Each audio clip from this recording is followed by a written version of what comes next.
నమస్కారం. Welcome to నవలా హృదయం. ఈరోజు కథ వసంత శిశిరం. రచించిన వారు శ్రీమతి నవీన గారు. కథలోకి వెళ్ళబోయే ముందు ఛానల్ను సబ్స్క్రైబ్ చేయడం మర్చిపోవద్దు. కథలోకి వెళ్ళిపోదాం.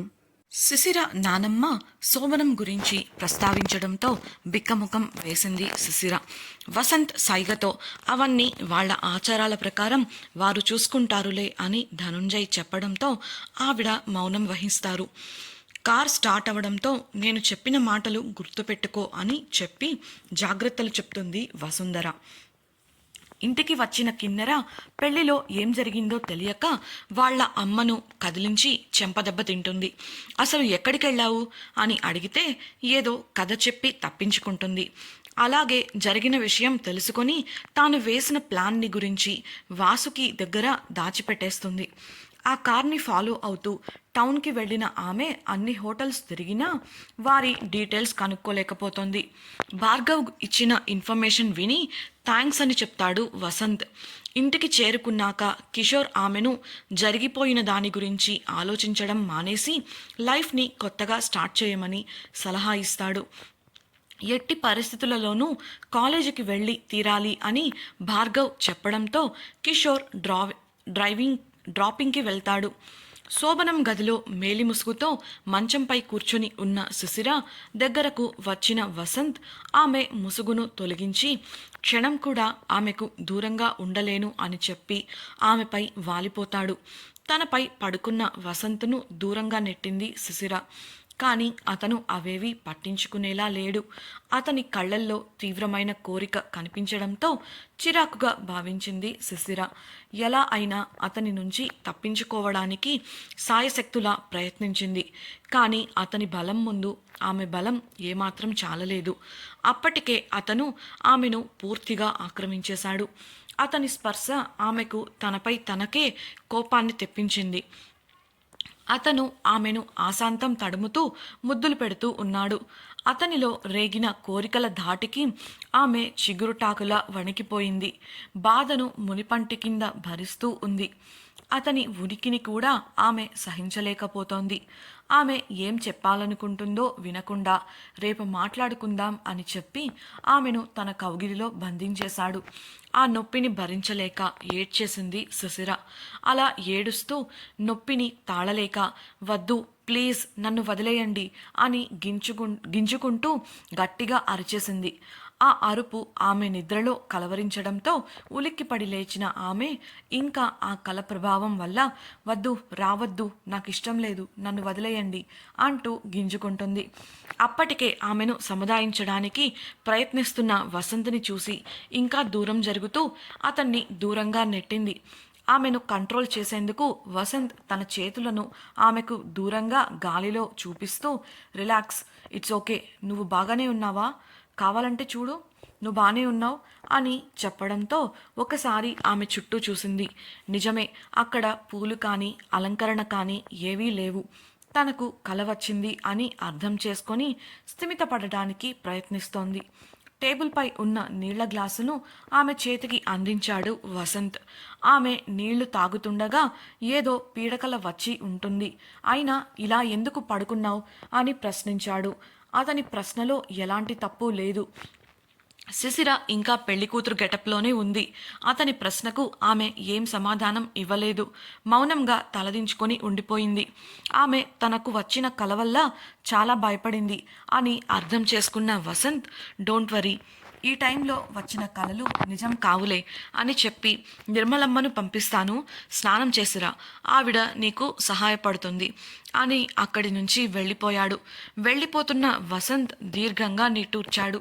అతని ముఖంలో చిన్న చిరునవ్వు కూడా కనబడుతుంది. కారణం శిశిరకు ఎలాంటి కల వచ్చిందో అతను ఊహించగలిగాడు. ఎలా అంటే ఫోన్ మాట్లాడేసి తన గదికి వెళ్ళిన వసంత్కి బెడ్పై గాఢంగా నిద్రపోతూ కనిపించింది శిశిర. గది చూపించమని నిర్మలమ్మకు చెప్తే ఆవిడ శిశిరను వసంత్ గదికి తీసుకెళ్ళింది. మానసికంగా బాగా అలసిపోయిన శిశిర కాసేపటికే వసంత్ బెడ్పై పడుకొని నిద్రపోయింది. ఆమెను అలా నిద్రపోవడం చూసిన వసంత్ ఆమెను కదిలించకుండా పక్కనే ఉన్న సోఫాలో కూర్చొని ల్యాప్టాప్లో వర్క్ చేసుకుంటూ ఉన్నాడు. కొంతసేపటి తర్వాత శిశిర నిద్రలో కలవరించడంతో పాటు తనపై ఉన్న వ్యక్తిని దూరంగా నెట్టేస్తున్నట్లుగా నిద్రలోనే చేతులను ఆడించడం మొదలుపెట్టింది. ఆమె శరీరమంతా చెమటలతో తడిచిపోయింది. ఆమెను గమనించిన వసంత్కి ఆమె పీడకల కన్నది అని అర్థమైంది. అంతేకాకుండా ఆమె మాటలను బట్టి, ఆమె గత కొద్ది రోజులుగా ఎదుర్కొంటున్న పరిస్థితులను బట్టి ఎలాంటి కల కన్నదో కూడా సులభంగానే ఊహించాడు. అందుకే ఆమెకు ఊరట కలిగించేందుకు ఇండైరెక్టుగా ఆ సమయంలో వచ్చే కలలు నిజం కావని చెప్పాడు. వసంత్ గది నుండి బయటకు వెళ్ళిన కాసేపటికి నిర్మలమ్మ కొన్ని బ్యాగులు తీసుకొని ఆ గదికి వచ్చింది. నగలు, పూలజడ తీయడంలో ఆమె శిశిరకు సాయం చేసింది. వెళ్ళిపోతూ స్నానం చేశాక భోజనానికి రమ్మని సార్ చెప్పారు మేడం అంది నిర్మల. స్నానానికి వెళ్ళడం కోసం బ్యాగ్ ఓపెన్ చేసిన శిశిర ఏడుపు ముఖం పెట్టింది. కారణం అందులో అన్నీ చీరలే ఉన్నాయి. ఒక్క డ్రెస్ కూడా లేదు. దాంతో చేసేదేం లేక వాటిలోంచి ఒక చీర తీసుకొని స్నానానికి వెళ్ళిపోయింది. కాలేజ్ గ్రౌండ్లో బెంచ్పై కూర్చొని కోపంగా ఫోన్ని చూస్తూ తిట్టుకుంటుంది ఉమా. ఎవరినో కాదు, శిశిరనే. ముందు రోజు ఉదయం ఊరికి బయలుదేరినప్పటి నుంచి శిశిర నుంచి ఒక్క వార్త కూడా రాలేదు. మెసేజ్కి రెస్పాన్స్ లేదు. కాల్ చేస్తే ఎత్తడం లేదు. ఇప్పుడేమో ఫోన్ స్విచ్ ఆఫ్ అంటూ మెకానికల్ వాయిస్ వినపడుతుంది. దొంగమొహంది, రాని చెప్తా దీని సంగతి. వాళ్ళ నాన్న కనబడేసరికి నన్ను పూర్తిగా మర్చిపోయింది. కనీసం ఒక్క మెసేజ్ పెడితే దీని సొమ్మేం పోతుంది అని పళ్ళు కొరుకుతూ ఫోన్ని విసురుగా పక్కన బెంచ్పై పెట్టేసింది. ఆమెకేం తెలుసు శిశిర ఎదుర్కొంటున్న పరిస్థితుల గురించి? తన స్నేహితురాలు పక్కన లేకపోవడం, కనీసం ఫోన్లో కూడా కాంటాక్ట్ అవ్వకపోవడంతో ఆమెకు ఏమీ తోచడం లేదు. అంతలోనే ఆమె ఆలోచనలు మరో కోణంలోకి మరలాయి. ఎప్పుడు ఇంటిని చేరగానే ఫోన్ చేసి చెప్పే శిశిర ఈసారి అలా చేయలేదు. అందులోనూ ఉమ పంపించిన ఏ మెసేజ్ని చూడలేదు. అన్నట్లు వాట్సాప్లో బ్లూటిక్స్ రాలేదు. అంటే ఒకవేళ ఆమెకు ఏమైనా అయ్యిందా అన్న ఆలోచన రాగానే ఉమకు కాళ్ళు చేతులు ఆడలేదు. కంగారు మొదలైంది.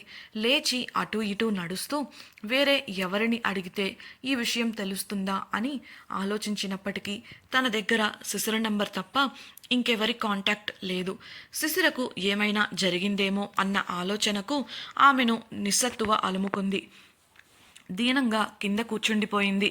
ఇంతలో ఎవరో వచ్చి ఎదురుగా నిలబడటంతో తల ఎత్తి చూసిన ఉమకి తననే చూసి నవ్వుతున్న ఉష కనబడింది. వెంటనే లేచిన ఉమ అక్కడి నుంచి వెళ్ళిపోవడానికి ప్రయత్నించగా ఆమె చెయ్యి పట్టి ఆపేసిన ఉష, మీరిద్దరూ అంత మంచి ఫ్రెండ్స్ కదా, జాన్జిగిడి దోస్తుల్లా ఉంటారు. అలాంటిది నిన్ను కూడా పిలవకుండానే పెళ్లి చేసేసుకుందా నీ ఫ్రెండ్ అని ప్రశ్నించడంతో ఉమ షాక్ అయి ఆగిపోయింది. అలా షాక్ అయిన ఉమని చూసి నవ్వుకుంది ఉష. షాక్ నుంచి తేరుకొని ఉష కావాలని ఇలా అబద్ధాలు చెప్తుంది అని అర్థం చేసుకున్న ఉమ పిచ్చి పిచ్చిగా వాగితే పళ్ళు రాల్తాయి, వదలడన్ను అంటూ ఆమె చేతిని విదిలించటానికి ప్రయత్నించింది. ఉష ఒక్కసారిగా గింజుకుంటున్న ఉమ చేతిని వదిలేయడంతో ఊపు ఆపుకోలేక విసురుగా కింద పడిపోయింది ఉమ. ఆమెను చూసిన ఉష ఇంకా ఆమె ఫ్రెండ్స్ పగలబడి నవ్వారు. ఉష కాస్త ముందుకు వచ్చి కింద పడిపోయిన ఉమ ముందు వంగి, అచ్చచ్చో పాపం నువ్వు, ఆమె కోసం ఇక్కడ ఎదురు చూస్తుంటే ఆమె మాత్రం తనకు పెళ్లి ఫిక్స్ అయింది అన్న నిజాన్ని దాచేసి నిన్ను పిచ్చిదాన్ని చేసి హాయిగా పెళ్లి చేసుకొని మొగుడితో ఎంజాయ్ చేస్తుంది. బహుశా నీతో స్నేహం చేయడమే ఆమెకు ఇష్టం లేనట్లుంది. అందుకే ఇకపై నీ అవసరం రాదని వదిలేసింది అంటూ హేళనగా మాట్లాడటంతో ఉమకి బాగా కోపం వచ్చి ఆమెను దూరంగా తోసేసింది. ఆ ఫోర్స్కి దూరంగా నేలపై పడిన ఉష ఉక్రోషంగా, నిజం చెప్తే కోపం వస్తుందా? ఈ పొగరుతోనే ఎగిరిపడింది ఆ శిశిర. అందుకే ఇవాళ ఒక రౌడీని పెళ్లి చేసుకొని అత్తవారింట్లో అంట్లు తోముకోవడానికి సిద్ధంగా ఉంది. మీలాంటి బికారీలకి అది చాలా పర్ఫెక్ట్ జాబ్ అంటూ లేచి నిలబడి కోపంగా చూస్తున్న ఉమ ముఖంపై శిశిర పెళ్లి పత్రికను విసిరేసింది. అది చూసిన ఉమ ఈసారి ఉష చెప్పింది నిజమే అని అర్థం చేసుకుంది. కానీ ఇదంతా ఎలా జరిగింది అని ఆలోచనలో పడింది ఉష. అంతలో పడింది ఉమ. అంతలో ఉష బాధపడుకులే, ఇప్పుడు ఎలాగూ నువ్వు ఒంటరిదానివి అయిపోయావు కాబట్టి మా గ్రూప్లో నిన్ను జాయిన్ చేసుకుంటాంలే. నాది అసలే జాలిగుండె అంటూ తన చేతులను ఆమె ఛాతిపై పెట్టుకొని చూపిస్తూ ఆమె దగ్గరకు వెళ్ళి చిన్నగా, మా బ్యాగ్స్ని మొయ్యడానికి ఒకరు కావాలి, పర్లేదు డబ్బులిస్తాలే అని పెద్దగా నవ్వింది. అయితే ఉమ ఆ మాటలు ఏవీ పట్టించుకోలేదు. అసలు ఈ విషయం నీకెలా తెలుసు అని ఉషను ప్రశ్నించడంతో, ఎలా తెలిస్తే నీకేంటి, కానీ ఈ న్యూస్ 100% ట్రూ, అందులో ఏ డౌట్ లేదు. నీకు మరో విషయం చెప్పనా, ఆ పెళ్లి కొడుకు పెద్ద పోరంబోకు అని విన్నాను. కనిపించిన అందాన్ని అస్సలు వదలడంట. నీ ఫ్రెండ్ పంట పండిందిలేపో అని చెప్తుండగా ఉష చెంప పగిలింది. ఒక ఆడపిల్ల గురించి ఇలా మాట్లాడటానికి సిగ్గులేదా? అయినా నువ్వు ఆడపిల్లవైతే కదా సిగ్గు ఉండటానికి. ఛీ అని తన బ్యాగ్ తీసుకొని అక్కడి నుంచి వెళ్ళిపోయింది ఉమ. ఉష ద్వారా ఆమెకు శిశిరకు పెళ్ళయింది అని అర్థమైపోయింది. అది కూడా ఒక రౌడీతో అని తెలిసి చాలా బాధపడింది. ఆమెకు శిశిరపై పెళ్లి విషయం చెప్పనందుకు ఎలాంటి కోపం లేదు.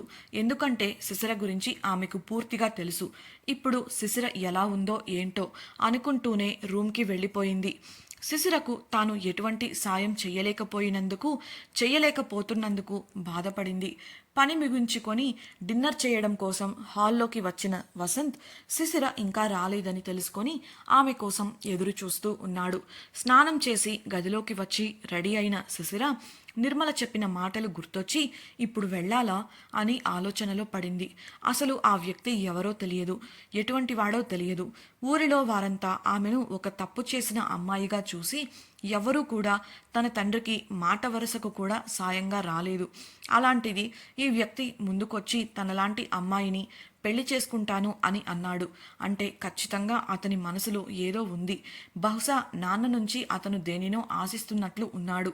అలాంటి వ్యక్తి ముందు ఇప్పుడు తాను వెళ్ళాలా?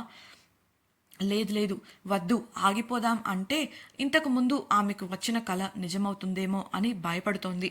అతన్ని గిరిధర్తో పోల్చుకుంటున్న శిశిర తాను వెళ్ళినా వెళ్ళకపోయినా అలాంటి మూర్ఖుడి ముందు తను ఏం చేసినా అది తనను ఇబ్బంది పెట్టేదే కానీ ఈ సమస్యల నుంచి బయటపడే అవకాశం లేదు అని అర్థం చేసుకుంది. ఏం చేసినా జరిగిన తన పెళ్లి మారిపోదు. అందులోనూ ఆ ఇల్లు చూస్తేనే చాలా పెద్దదిగా ఉంది. చాలా పవర్ఫుల్ కుటుంబం అయి ఉంటుంది. ఇలాంటి ఇంట్లో చెప్పింది చేయడం తప్ప ఎదిరించి నిలబడితే నష్టం తనతో పాటు తన కుటుంబం కూడా చవి చూడాల్సి వస్తుందని అర్థం చేసుకుంది. అప్పుడే ఆమెకు కడుపులో ప్రేగులు చేసే ఆర్తనాదాలు వినిపించడంతో ఇక తన భవిష్యత్తు ఇదే, గుడ్డిగా తన తల్లి చెప్పిన మాటలను అనుకరించడం తప్ప తనకు మరో దారి లేదని తెలుసుకొని ఆ గది నుంచి బయటకు వచ్చింది.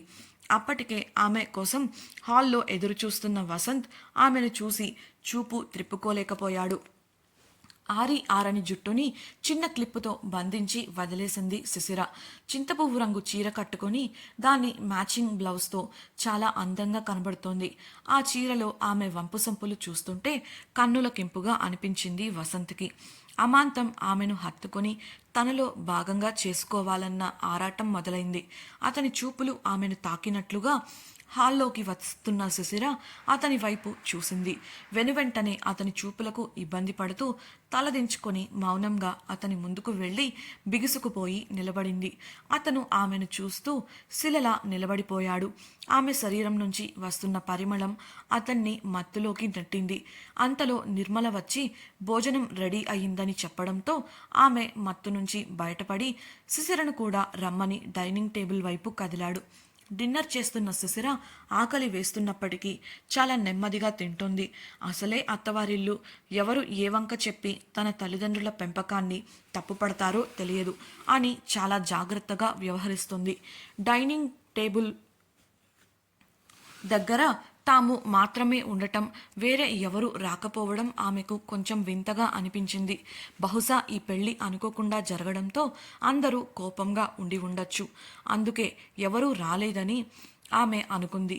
ఆమెకు ఏం తెలుసు, ఆ ఇంట్లో తాము మాత్రమే ఉన్నామని, వసంత్కు రక్త సంబంధీకులు లేరని.